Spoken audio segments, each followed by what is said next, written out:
Au sport à 6h06 sur Europe 1 avec la reprise hier de l'entraînement pour les joueurs de l'Olympique lyonnais, moins de 48 heures donc après le caillassage de leur bus à Marseille. Caillassage qui a blessé au visage l'entraîneur lyonnais Fabio Grosso, 12 points de suture et 30 jours d'ITT, on le rappelle.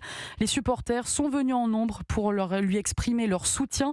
Le reportage du correspondant d'Europe 1 à Lyon, Jean-Luc Boujon. Bon rétablissement Fabio, peut-on lire sur une banderole devant le centre d'entraînement.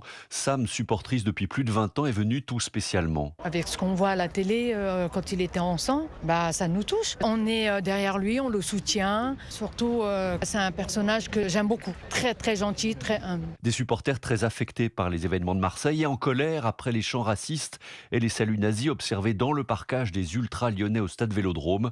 Gabin du groupe des Bad Guns condamne. On a eu de la rage parce que faire des saluts nazis, ça a plus sa place dans les stades. À l'époque, on avait des groupes fachos, des groupes nazis qui ont été dissous. On les a plus, donc ça ne devrait pas exister. Il faut les sanctionner, estime de son côté Marvin. Il va falloir les retrouver et qu'ils soient punis par la justice et par le club. Et j'espère qu'entre guillemets, plus jamais de leur vie mettront un pied aux abords d'un stade ou dans un stade. Ça ne représente pas la majorité des supporters. De base, on essaye de soigner notre image et eux, ils la salissent encore plus. Des fans lyonnais qui prônent l'union sacrée derrière leur équipe, qui joue dimanche contre Metz, un match déjà capital pour sa survie en Ligue 1.